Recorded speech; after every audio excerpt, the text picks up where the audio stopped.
Yeah, no, we both seen the movie to the bone now, and after seeing the trailer, just wondering if our viewpoints changed and kind of presenting what our thoughts are on some of the things that were done well and some of the things that maybe were a little bit questionable in the movie.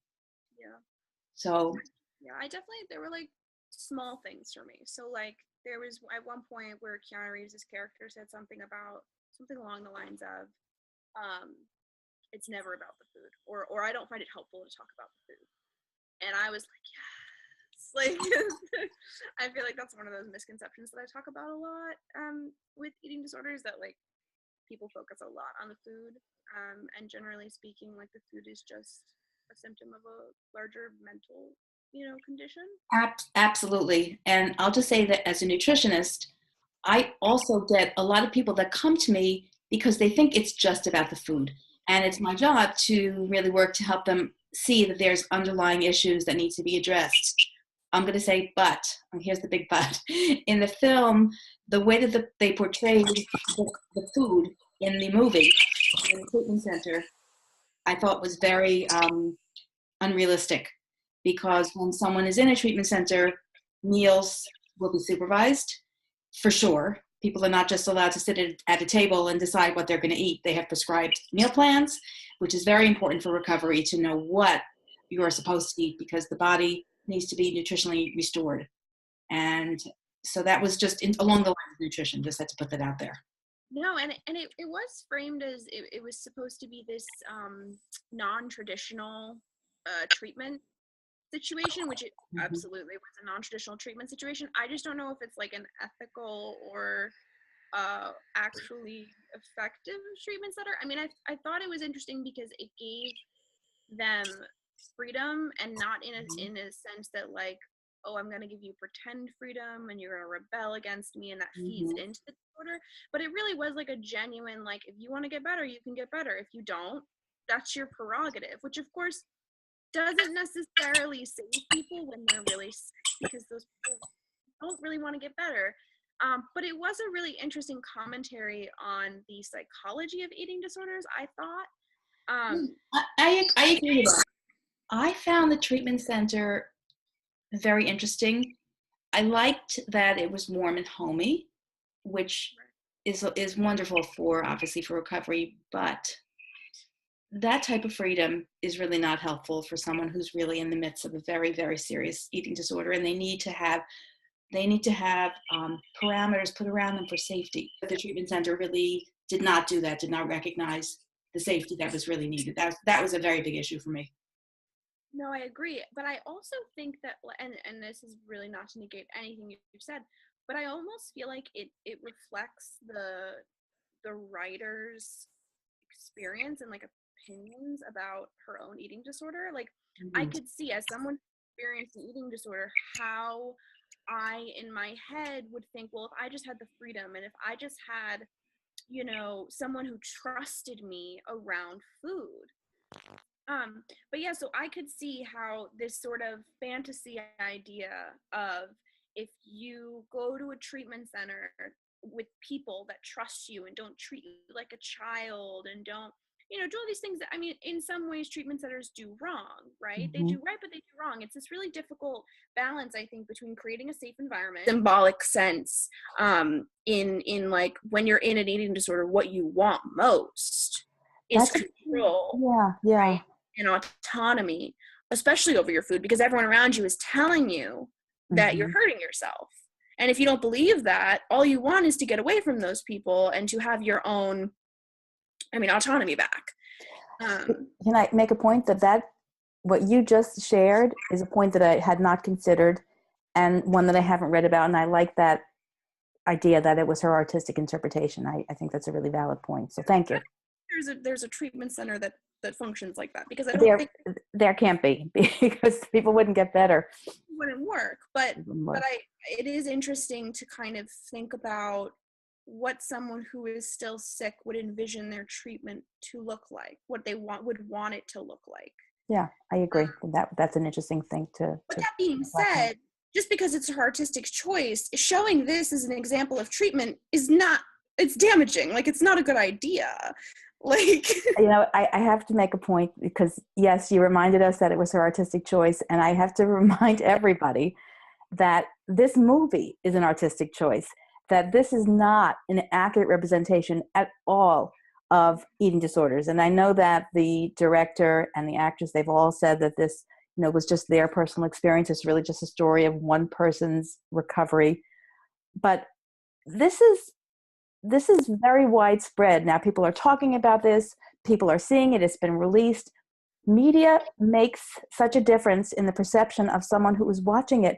And there are vulnerable minds out there that may be predisposed to develop an eating disorder. And I just have to say that the movie spends so much time showing triggers, showing showing the eating disorder symptoms, that I think the time could have been spent better showing what treatment really looks like. I think about this, I don't want to mention symptoms as to be triggering, but there was one symptom in particular that was so disturbing with the kind of freedom that was in this house, that this person was allowed to continue with behavior and that it wasn't seen. There wasn't enough supervision.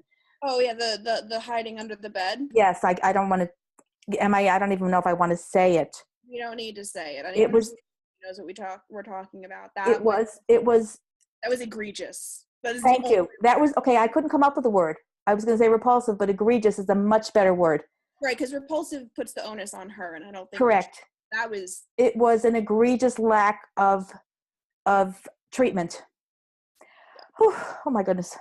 Okay. That one is making my blood pressure go up. Showing more of the therapy sessions, talking about the family problems, which is a whole nother issue that we could talk about, the family dynamics, which were dismissed by the physician.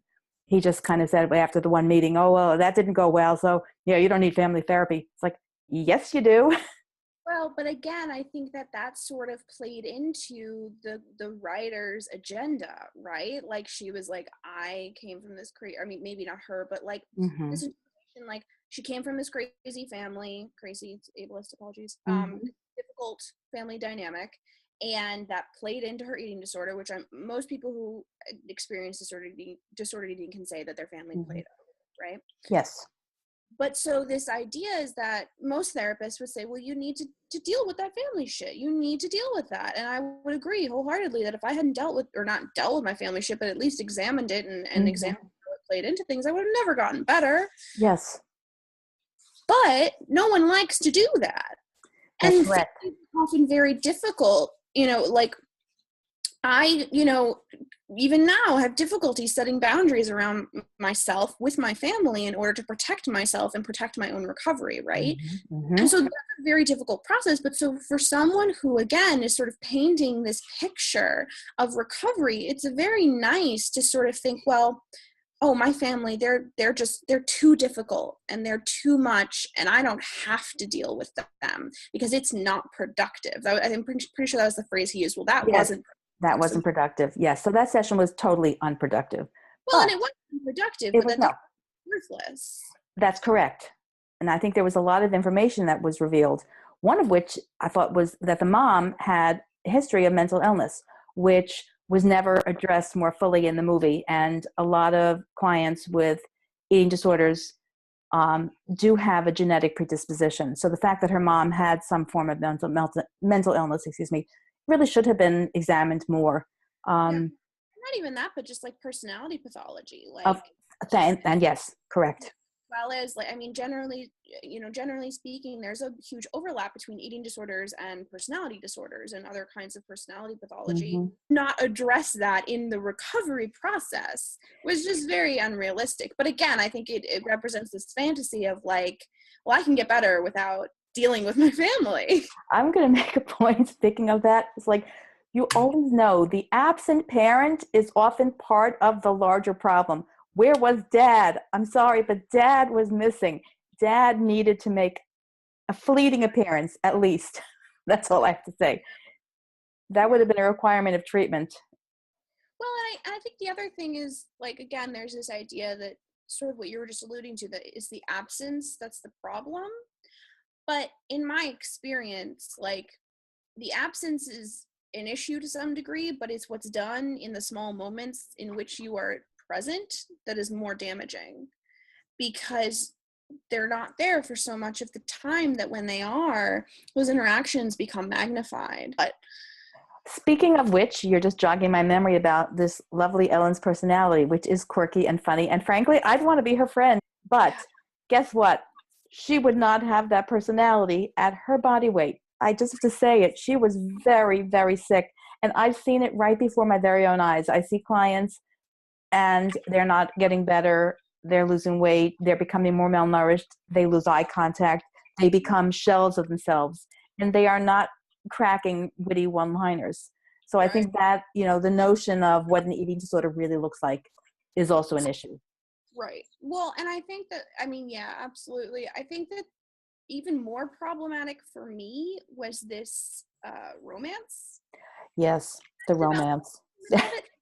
like I can totally see, like, I read a couple of reviews and they also mentioned this personality ish, and I was like, oh, like, that's a really good point. Like, when you're in the depths of an eating disorder, all you care about is, generally speaking, obsessively working out and trying to not eat, and that takes up a lot of brain space. A lot of brain space and physical energy too.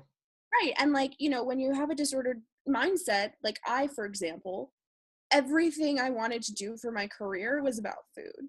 Like, I'm a writer. I wanted to be a food writer. Like, I don't want to be a fucking food writer. That's boring. But I did because that was my whole life. Because I think that, I don't know, I have trouble with saying that, like, you don't have a personality when you have an eating disorder. You do. It's just that it's an eating disorder personality. Right. But the point is, it's flatter. The way that she was portrayed was happy-go-lucky. Of course, she was very, hurting on the inside, but I'm just saying her overall persona was much more energetic than someone who would need to be in a residential program at her level of care. That's all that I'm saying. Yeah. And the idea is to try to present information in an accurate way to help the public. I don't think this movie helped the public in any way, in my opinion, other than portraying unrealistic portrayals of what eating disorders look like. Yeah. But in any case, I think that, like, the romance was just so inappropriate, like, and weird. I mean, there were some redeeming qualities to it, in that there was some discussion between them, which could have happened as friends, but discussion between them that was valuable. Like, they talked about how, or alluded to the fact that a lot of people who deal with anorexia also have a sexual abuse history. Mm-hmm. That was very slyly mentioned, which I appreciated. I also liked how he sort of addressed sort of just zero interest in sex, disgust with sex, which is also a very common but not really talked about thing, especially with anorexia. Well, you lose your hormones. Your sexual drive is totally gone. I mean, you lose your hormones, but also the idea of looking at your own body. That's of course. The idea of someone else looking at your body, or looking at someone else's body, because I think that's the other thing. Like, yes, you admire other people's bodies to some degree, but you also are disgusted with bodies in general. Yes. So I liked that commentary, but that commentary did not have to exist within a romantic framework. Like, it was so unnecessary. And to suggest that I was actually happy that Ellen rejected him, because I was like, I get that he was better. He was, like, healing and recovering and whatever. So maybe he had the capacity to, want to be with somebody. But she rejected him. But I did not like how it was framed, that, like, it was because she was broken. Like, she was like, love is what people say to you when they want to take something from you. There was that whole bit. Yes, I remember that. I remember. So she didn't reject him because she was like, I'm in the middle of trying to recover. I don't have the brain space for this. I don't think of you that way because I don't want to touch in my body, because I don't want to look at my body. Like, there wasn't that. It was, I'm fucked up and have a terrible perception of love. And that's why I don't want to be with you. Well, what's interesting in just this conversation, I'm having this moments of thinking, this guy actually wouldn't be in residential anymore. He was well enough to either be in partial hospitalization or an IOP. I get that he was a dancer, that he needed to recover, but he was already, just by the tone of his voice and his ability to think clearly, he was ready for a higher level. Insurance would never pay for him being in residential at this level of care for so long. I think that's another issue, because insurance companies don't pay for most of the treatment that's really needed, unfortunately. It's a very big issue. But again, I think that was an artistic choice. I mean, Mm-hmm. think about this realistically. He would have never been there. He's Yeah. also in a house full of girls with Correct. not his own room, but like, That's correct. I mean, let's be real. Whether or not I think there should be gender separation, because I think that's sexist and patriarchal, the way that our system works, there would have been gender separation that would never have gone. That would never have flown, right? So realistically, he shouldn't be there. So why is he? He's there as an artistic choice. He's there to be the voice of recovery, right? But it's a badgering voice. Yes. You're right. Like it wasn't uplifting. It wasn't it sort of felt like holier than thou to some degree. Like, oh, look what I've done. You can do it too. Like no one wants to hear that. Absolutely. I've treated many males, unfortunately, with eating disorders, all different kinds. Which makes me think about binge eating disorder, where I've actually treated quite a few men. And the one woman who clearly, this was their artistic choice, she had a binge eating disorder, and she was in a larger body, and she was a woman of color. That choice disturbed me for many, many reasons. I don't know, just a sort of stereotype, how she could be walking around and eating meals with just a jar of peanut butter. That, as a nutritionist, that bothered me to no end. She would have to eat meals just like everybody else. The meals would be controlled by the nutritionist. They'd be planned. They'd be plated. They'd have to really understand how to choose foods that are balanced to nourish their brain, not just have a jar of peanut butter with a spoon, which is some commentary, obviously, on binge eating and what peanut butter. I liked Nutella better personally. But so much Nutella. But the fact that she was black and larger body, Yes.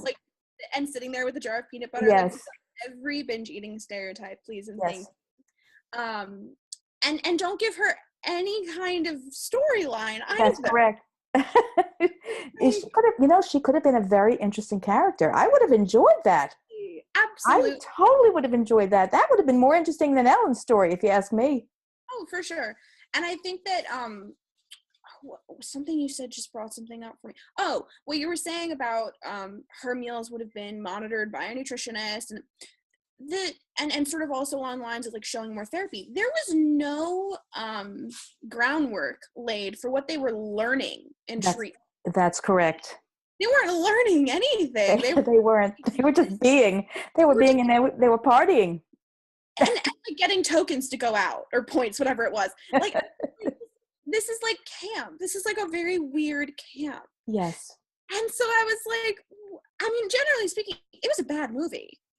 Like it was just not a good movie. I mean, that ending, I have a threshold for wooiness. So part of that was me just being like, no, but also like, I don't know how I felt about that healing process. I mean, first of all, you don't go and have a vision in the desert and then you see the light, right? There's that.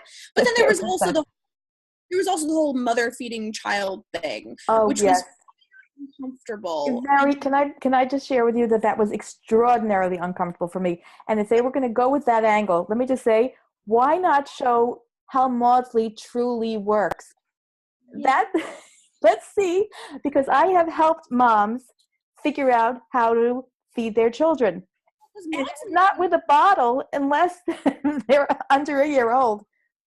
So, but I mean, you as a provider should probably explain this, but like Maudsley is an amazing recovery model. Yes, it is.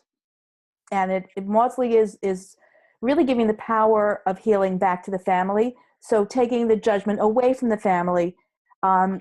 But I will say that Maudsley really works best when a family is intact and everyone is on the same page, where you have, whether it's one or two parents involved in making sure that either the child, and mostly an adolescent, but also an older child or an adult who has good relationships with their parents, where the parent is the practitioner. The parent sits there, plates the meal, sits with the child or adult and says, you're not getting up until you finish this food, and basically gets the person back to a place where their mind is functioning again. And there's so much healing in that it's done in a family system. And this Well, family systems, again, weren't really addressed. right. But Maudsley is a very, very effective technique. Unfortunately, it doesn't always work. And in this particular family, it wouldn't have been an appropriate treatment form since there was no family connections. Right. But I think that it is really interesting. You know, they presented this very dysfunctional family, right? And very much implied that the family led to the development of this eating disorder. You know, obviously there are many factors, but they very much suggested that, right? And so I think it is really healing in a sense to, you know, whether through Maudsley or in this very weird feeding the bottle situation, subvert that, right? And make the family the center of healing. I think that artistically, that makes sense at you, the place that heals you, right? That's a wonderful thing. I think that's pretty much what Maudsley is all about. Like, Yes. that's the point. If you can get a family that's intact and get a family that's on Yes. board and get a family that learns the necessary things that they need Yes. to learn, right? Because that's the other piece of it. That's the other piece. That is, well, yeah, Learn what they needed to learn. that's correct. So I think that there was good intentions to this ending, at least that part of it, Mm-hmm. but it was just executed, one, so strangely, and two, just like not addressing the things that needed to be addressed. I agree. And, you know, there was the potential and really the opportunity to educate the public about eating disorders. And I think they missed on so many levels. And one thing I'm going to talk about is the actress, Lily Collins, who I've seen now subsequently in interviews talking about that she lost weight safely. Okay, we can go into that. But had she stayed at her healthy weight and been the same person who was malnourished and had to enter treatment, I think that would have been a much better way to go with this movie. I think that really would have helped a lot of people out there struggling who don't see themselves in this movie, or who saw the emaciated frame, which that was actually was curled up in the desert when she was curled up into a fetal position. Disturbing. That was beyond disturbing. And it makes people with anorexia that might be more atypical, people in a larger body, people who've had bariatric surgery, who are so malnourished and are anorexic, but one would look at them and say, oh, great, go lose more weight, you're looking great. That is a tremendous disservice to these people out there, and there's a lot of them. Absolutely. I mean, there was more of them. There was many more. Many more. Many more. I mean, that's the whole issue with the DSM in the first place, too. I mean, the DSM feeds into these, you know, stereotypes as well. What do eating disorders look like? Because people would have said, well, she's not thin enough to have anorexia, right? Like that's correct. Absolutely. And that would have opened up an actual productive dialogue about, well, eating disorders don't have a size. Anorexia doesn't have a size, right? And we need to change that, especially, I mean, to me, the DSM is sort of like this over, it's like that omniscient God right at the top, and they sort of determine in some way how it trickles down to our understanding of what the eating disorder looks like. And so having these BMI criteria, which BMI is bullshit, but absolute BMI bullshit, yes, for something like anorexia, bulimia, etc., and making it like a separate diagnosis if you don't fit that exact criteria that includes the weight restriction, like that influences how we decide what is and isn't an eating disorder, and then we get things like to the bone. That's correct. So in my opinion, like, it starts with the DSM, like it starts with changing that diagnosis entirely. But that's just me. No, I am in full agreement with you. I have tremendous issues. In fact, you know, the many clients that I work with who do have eating disorders, who are struggling to recover, are very angry. They're really angry. I see it posts in Facebook groups. I see individual rants from other people who are in recovery. I've seen blogs, and there's a lot of anger because they don't feel they're being represented. And that is true. They're not being represented. Right. It's certainly justified anger. I mean, I think that, like, it's interesting that this is the movie. Like, this is the hill we're going to stand and die on, that phrase. And I'm fine with that. You know, I think that all this conversation is great, and we should continue to have these conversations. And my hope is that because it's a Netflix movie, because it has that platform, that Mm-hmm. someone will have the conversation they need to have with whoever they need to, get Mm-hmm. help. Yes. But more so, I'm hopeful that all of this backlash means that, someone somewhere has got the message that they should be funding different kinds of stories. Stories that are realistic, that show that eating disorders do not discriminate, that they come in every size, shape, skin color, sexual orientation, body shape. I could go on and on. And the reality is that stories like Ellen's exist. Yes. Those people are Yes. real. Their stories deserve to be told, but they are not the only stories, right? That's correct. That's correct. Is that we have a single archetype for what an eating disorder looks like.